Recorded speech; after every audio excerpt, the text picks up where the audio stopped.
DMTV Info, votre chaîne d'information en temps réel. La politique, la santé, le sport, les faits de société, la musique, les rumeurs et bien plus encore. Vous découvrirez cela dans notre chaîne DMTV Info.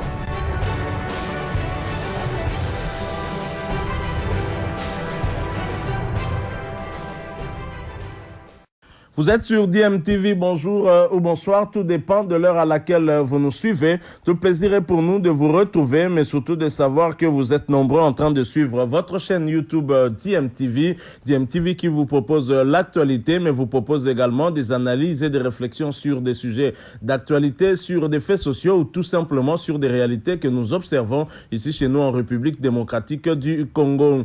L'actualité reste dominée toujours par les éliminatoires de la Coupe du Monde Qatar 2022, zone Afrique surtout, où la République démocratique du Congo, tenue en échec le jeudi 2 septembre dernier, à ce regard en tout cas arrivé sur le Cotonou au Bénin pour tenter de se racheter et récupérer les points perdus ici à domicile. Le Bénin avec un moral requinqué, un moral au zénith après sa belle victoire à l'extérieur au Madagascar, 0 but contre 1, aura à cœur également d'arracher tous les 6 points. Mais nous n'allons pas parler du match de la deuxième journée, nous voulons plutôt revenir sur le match de la première journée où plusieurs failles du côté organisationnel ont été en tout cas constatées, remarquées et qui pourraient en tout cas coûter cher à la République démocratique du Congo, à en croire le journaliste de la RTNC Kabulo Mwana Kabulo qui déplore la mauvaise organisation de ce match et qui peut nous coûter des amendes. Je propose de l'écouter. Ensuite, nous allons nous retrouver pour conclure ce sujet. Je signale que Kabulo parle également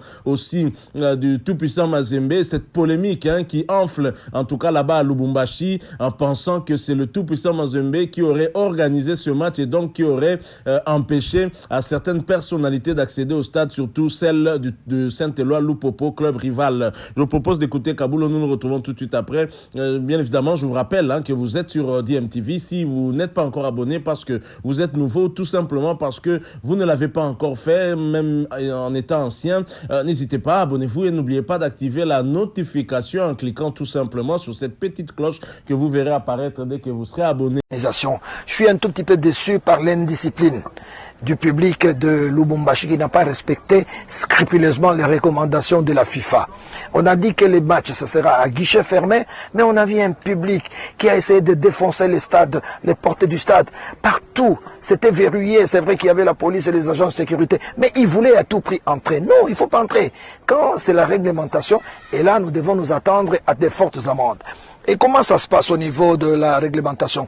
Quand il y a un match comme ça à guichet fermé, comme Mazembe a cédé son stade, l'organisation sécuritaire, l'organisation technique en ce qui concerne le quadrillage du stade n'appartenait pas à Mazembe. Mazembe cède son stade à la Fédération congolaise de football, à l'association, qui les met à la disposition de la FIFA et de la CAF. Et à ce moment-là, il appartient donc aux organisateurs de mettre en place un dispositif sécuritaire. Ça n'a rien à voir avec l'équipe qui cède ces installations. L'organisation appartient donc à l'organisateur qui devait prendre toutes les dispositions pour empêcher le public d'entrer dans les stades. Parce qu'il y a eu des bruits, on a dit Mazembe a bloqué les gens, tout ça. Non, non, non, c'est pas le stade de Mazembe. Pendant 48 heures, le stade est cédé à la Confédération africaine de football et à la FIFA, qui organise avec l'organe technique local l'entrée de spectateurs. Les journalistes étaient là, ils ont été filtrés. Il y a certains journalistes qui n'ont pas obtenu de badge d'accréditation. Malheureusement, c'est comme ça. Ils sont restés dehors. Il y a eu certaines autorités politico-administratives qui n'ont pas obtenu le badge parce que pour chaque catégorie, même ici, tous les députés provinciaux ne pouvaient pas avoir de la place. Excusez-moi, la réglementation, elle est ce qu'elle est, mais une poignée de députés provinciaux ont eu accès. Au niveau du gouvernement, c'est la même chose. Donc, c'est très important. Quand un match est organisé localement, par la FIFA et la CAF, le stade est mis à la disposition de la CAF et de la FIFA 48 heures avant. Et c'était comme ça, nous remercions Mazembe qui a mis ces installations magnifiques à la disposition de notre équipe nationale. Il n'y a pas eu d'incident, tout s'est très très bien passé, à part la petite poignée de supporters qui a défoncé les portes, qui est rentrée. Là, je crois qu'on doit s'attendre à 2 amendes. Voilà la synthèse. Voilà, vous venez de suivre Kabulo Mwana Kabulo qui a été on ne peut plus clair et qui pense que la République démocratique du Congo risque gros en termes d'amende. Est-ce que la question que nous nous posons, est-ce que Kabulo a suivi aussi les autres matchs qui se sont joués en Afrique? Je prendrai le cas du match qui a opposé le Madagascar au Bénin. C'est un match qui nous intéresse au plus haut point puisque c'est un match de notre groupe où les Malgaches sont bien entrés au stade et bien avant la fédération malgache signalait qu'elle avait l'autorisation de permettre à au moins 10 000 spectateurs d'accéder au stade, alors que nous savons que cette décision n'était pas personnelle, c'était une décision impersonnelle qui concernait donc tout le pays. Est-ce que dès le départ, les Malgaches s'étaient mis dans une position de payer les amendes en préférant avoir le public dans le stade, ce public qui n'aura rien rapporté finalement puisque les Malgaches ont perdu à domicile 0 but contre 1. Alors, il y a également le match du Nigeria, le Nigeria qui a battu le Libéria avec un public dans le stade. Alors, je crois qu'il faudrait quand même un tout petit peu aussi nuancer et pourquoi pas faire comme les autres pays. Et si il y a amende à payer, mais vous acceptez quand même un nombre limité de supporters pour soutenir l'équipe nationale. Je rappelle quand même qu'il s'agit des éliminatoires de la Coupe du Monde. Ce n'est quand même pas normal et juste de voir la RDC à domicile jouer sans public et aller jouer au Bénin ou au Madagascar ou en Tanzanie avec un stade bondé. Donc je crois que on doit également réfléchir de ce côté-là. Il faudrait pas nous donner l'impression que nous sommes les bons élèves alors qu'on ne l'est pas en réalité. Je propose de continuer sur cette même lancée en vous proposant cet élément où ces quelques 4 journalistes ou 5 analysent toujours cette faille sur le plan organisationnel constatée lors de ce match du tout-puissant Mazembe. On essaye de trouver un tout petit peu la raison. Je propose d'écouter. Ensuite, nous allons nous retrouver pour la conclusion de ce sujet. Suivez et à tout de suite. Aussi aborder cette question liée à l'organisation parce que nous avons vécu quand même la honte à Lumumba. Ben ça fait un tout, ça fait un tout, oui. Pour la réussite, ça fait un tout. Ouais. J'ai été curieux vraiment de voir ce qui s'est passé là. Pas même curieux, mais écœuré. Merci de nous rappeler. En voyant tous les spectacles que nous a bonifié le ministre des Sports, en faisant un peu du Macron, passer les téléphones sous les caméras, les chefs de l'État qui sont en train de parler à Marcel Cicera. Mais ça boostait le mois de jour. Pendant qu'il y a qu'est-ce qu'il y a de mal à ça? Pendant qu'il y a des... Mais attendez, quand on est ministre des Sports, on n'est pas ministre de football. Et on n'est pas ministre de football, messieurs. On est ministre des Sports. Charles, on ne vous suit pas pour l'état d'esprit s'il s'agissait de léopard, messieurs. Oui, même demain, vous savez qu'au Rwanda, il va s'agir. Non, on va arriver, on a d'autres sujets. Des léopards. Justement, on va arriver. On va arriver, on a basket, on va voler, on va en parler. Laissons d'abord sur le footballeur. Je pensais que le réarmement moral, c'était la dernière étape. Donc, on a déjà tout mis en place. Et après, on appelle le chef de l'État pour lui dire... chef, maintenant tout est OK et vous pouvez parler avec le capitaine. Mais rien au regard de tout ce que nous avons vécu n'a été fait. Vous vous donnez le luxe d'appeler le chef de l'État, il réarme moralement le capitaine, mais sur le plan organisationnel, on ne fait rien. Tenez, comment voulez-vous un match qui est connu déjà à l'avance, qui sera un match qui sera joué à huis clos, on organise ou on co-organise, on ne prend pas soin de pouvoir instruire le gouvernement provincial ou le ministre de l'Intérieur pour faire en sorte que le route ou le voie qui mène vers le stade soit sécurisée pour ne pas permettre aux supporters de venir au stade. Quelle honte de voir celui qui assume l'intérim du président de la FECOFA être humilié de cette façon, d'être interdit d'accès au stade. Parce qu'après les investigations, ce n'est pas parce qu'il y a eu X ou Y qui l'a empêché ou que parce qu'on parlait de Mazembe et consorts. Non, tout simplement parce qu'il y a des gens qui forçaient l'entrée. Donc, ouvrir la porte pour permettre à un président, par exemple, de permettre à tous les supporters qui étaient là de pouvoir entrer. Il y avait de la faille au niveau organisationnel. On a vu des images circuler, on a empêché à Mulumbu, on a empêché même au gouverneur lui-même. C'est même une autre. De pouvoir parler du gouverneur lui-même qui est empêché d'entrer. Alors que la sécurité, il faisait partie aussi des personnes qui devaient sécuriser ce stade. Parce que si les supporters ne venaient pas. Donc, les gardes de là, je me mets à leur place. s'ils permettent, les policiers qui étaient commis à la sécurité, s'ils permettaient aux gens, ils ouvraient la porte pour, par exemple, que le gouverneur puisse entrer à ce moment-là, la conséquence, c'est que... Non, Charles, on a eu un petit détail. Oui. On a demandé au gouverneur et à Youssouf Moulumbu d'accéder et non à sa délégation.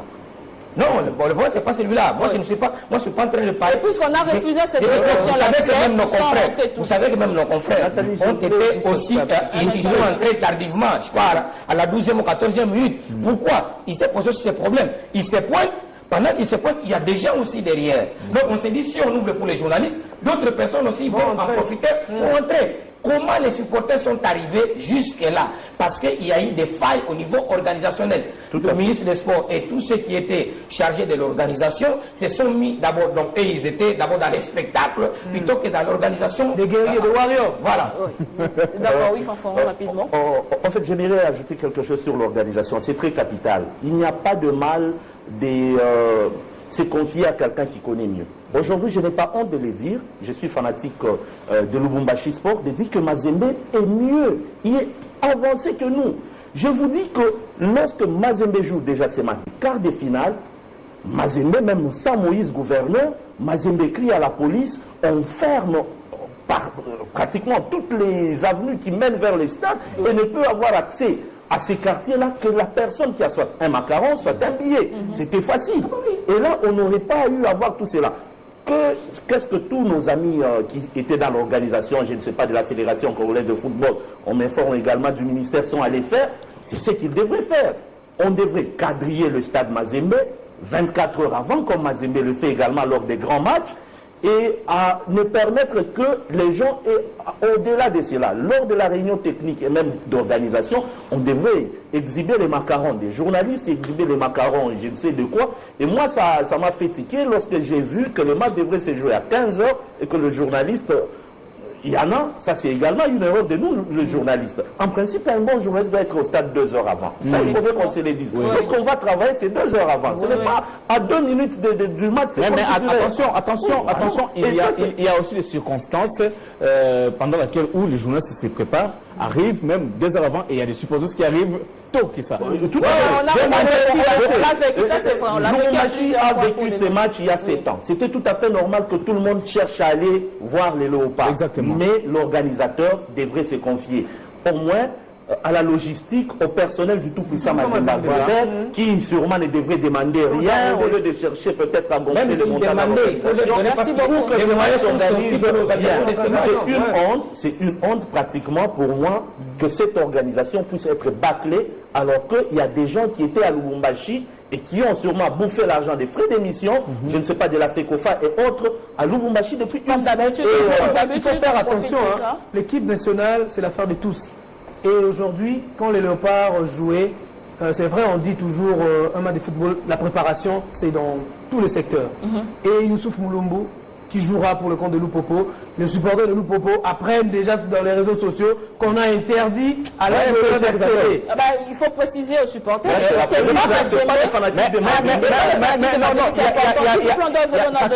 Non, juste, je vais citer. Ça crée peut-être un précédent fâché entre les deux formations. Parce que je vis le communiqué de Mazembe, je vis celui de Lupopo. Vous sentez que quelque part déjà la bataille commence sur le plan. Non, il y a lieu de préciser aux supporters de Lupopo que ça n'a rien à voir avec le tout-puissant Mazembe. Tout à fait. Et la lettre de Lupopo a précisé que c'est la Fédération congolaise de football. La lettre de Mazembe. Non, mais moi je parle de l'interprétation de combien de mortels.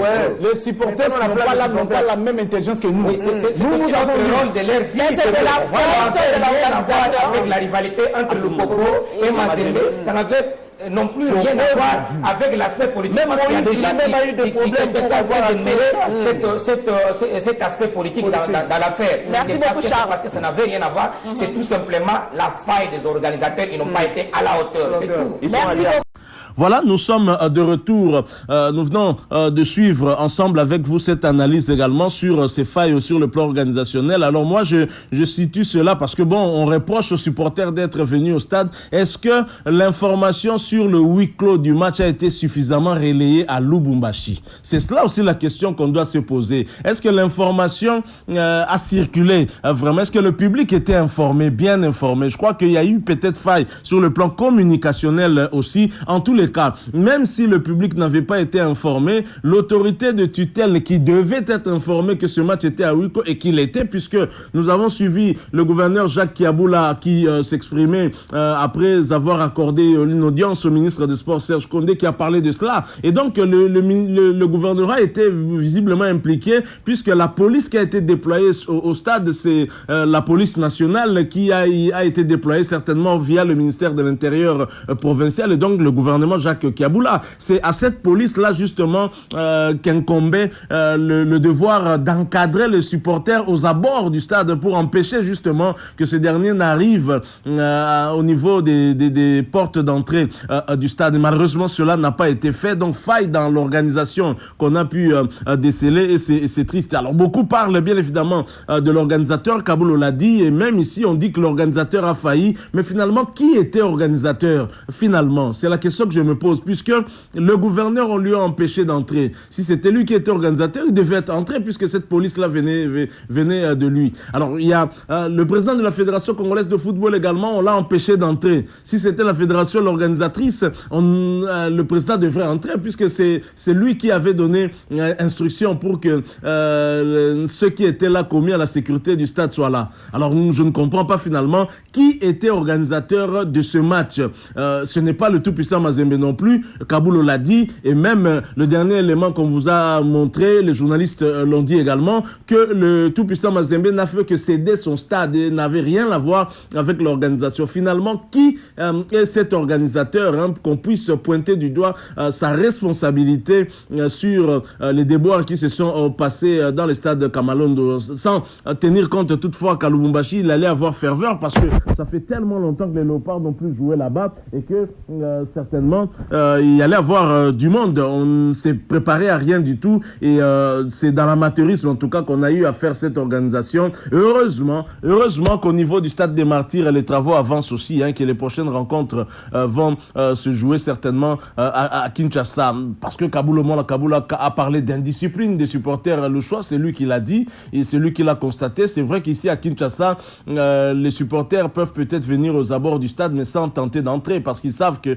le match est à huis clos sous peine d'amende. Et ça, bien évidemment, on a pu constater ça même lors de la Lina Foot. Les supporters venaient, mais restaient vraiment aux abords et très loin du stade et n'entraient pas dans le stade. Voilà, nous sommes arrivés à la fin de cette petite réflexion. Merci à vous qui nous avez suivis. Si vous l'avez aimé, laissez-nous un maximum de j'aime. Merci de partager avec nous aussi votre point de vue en nous le laissant à travers un commentaire. Vous êtes nouveau ou ancien sur cette chaîne mais que vous ne vous êtes pas encore abonné, n'hésitez pas s'il vous plaît, abonnez-vous et n'oubliez pas d'activer la notification en cliquant tout simplement sur cette petite cloche que vous verrez apparaître dès que vous serez abonné, parce qu'elle vous permettra de ne plus rien manquer des prochaines vidéos que nous allons vous proposer. Encore une fois, merci à vous. Nous espérons vous retrouver bientôt avec un autre sujet d'actualité. En attendant, portez-vous bien et DMTV vous dit au revoir.